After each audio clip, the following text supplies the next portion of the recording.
Hi friends, welcome to அட்மான்டெக். இந்த video பார்க்குறதுக்கு முன்னாடி இந்த சேனலை சப்ஸ்கிரைப் பண்ணல அப்படின்னா மறக்காமல் சப்ஸ்கிரைப் பண்ணி உங்கள் ஆதரவு உங்கள் இந்த சேனலுக்கு தெரிவிங்க ஃப்ரெண்ட்ஸ். நம்ம இப்போ இந்த வீடியோவில் என்ன பார்க்க போகிறோம் அப்படின்னா, எல்லாருக்குமே வந்து ஒரு அடையாள அட்டையாக தான் வந்து ஆதார் கார்டு இருக்குது. குழந்தைகளுக்கு ஆதார் கார்டை நம்ம எடுக்கிறோம் அப்படின்னா அவங்க லைஃப்பில் 2 முறை வந்து புதுப்பிக்க வேண்டும் அப்படின்னு சொல்லிட்டு அரசு ரூல்ஸ் போட்டிருக்காங்க. இது என்ன அப்படின்னா, நம்ம அனைவருக்கும் முக்கிய ஆவணமாக திகழ்வது வந்து ஆதார் கார்டு. இந்த ஆதார் கார்டு அனைத்து அரசு பணிகளுக்கும், அரசு சார்ந்த சேவைகளுக்கும் மற்றும் வேறு ஆவணங்களை பெறுவதற்கும் முக்கியமாக வந்து தேவைப்படுது.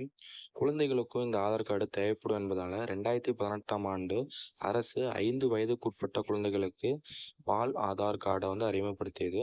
இந்த ஆதார் கார்டில் பெரியவர்களுக்கு எடுப்பது போல் கண்விழி மற்றும் கைரேகை போன்ற பயோமெட்ரிக் தகவல்கள் எடுக்கப்படாததால் குழந்தைகளுக்கு 5 வயதாகும் போது இந்த ஆதார் கார்டை அப்டேட் செய்வது கட்டாயமாக்கப்பட்டது. மேலும் 5 வயதில் பயோமெட்ரிக் தகவல்களை அப்டேட் செய்வது மட்டுமல்லாமல் குழந்தைகளுக்கு 15 வயது ஆன பிறகும் அவர்களின் பயோமெட்ரிக் தகவல்களை அப்டேட் செய்து விட்டிருக்க வேண்டும் அப்படின்னும். ஏன் அப்படின்னா, குழந்தைகள் வளரும் போது அவர்கள் கண்விழி மற்றும் கைரேகை போன்றவை மாறுபடுவதால் 2 முறை வந்து குழந்தைகளுக்கு ஆதார் அப்டேட் செய்வது வந்து அவசியம் அப்படின்னு சொல்லிட்டு புதிய ரூல்ஸை வந்து ஆதார் கார்டில் கொண்டு வந்திருக்காங்க. உங்கள் வீட்லேயும் சில்ட்ரன்ஸ் எல்லாம் இருந்தாங்க அப்படின்னா மறக்காமல் நீங்களும் வந்துட்டு அவங்களுடைய ஆதார் கார்டை வந்து புதுப்பித்து வச்சுக்கோங்க. ஏன் அப்படின்னா, அவங்களுடைய வளரும் பருவத்தில் அவங்களுடைய கருவிழிகள் கைரேகையெல்லாம் மாற்றங்கள் அடையும்.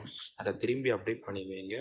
அப்போ தான் உங்களுக்கு வந்து யூஸ்ஃபுல்லாக இருக்கும். இந்த இன்ஃபர்மேஷன் உங்களுக்கு பிடிச்சிருந்தது அப்படின்னா மறக்காமல் இந்த சேனலை சப்ஸ்கிரைப் பண்ணிவிட்டு இந்த வீடியோ உங்கள் ஃபேமிலி அண்ட் ஃப்ரெண்ட்ஸ்க்கெலாம் ஷேர் பண்ணுங்கள் ஃப்ரெண்ட்ஸ். தேங்க்யூ.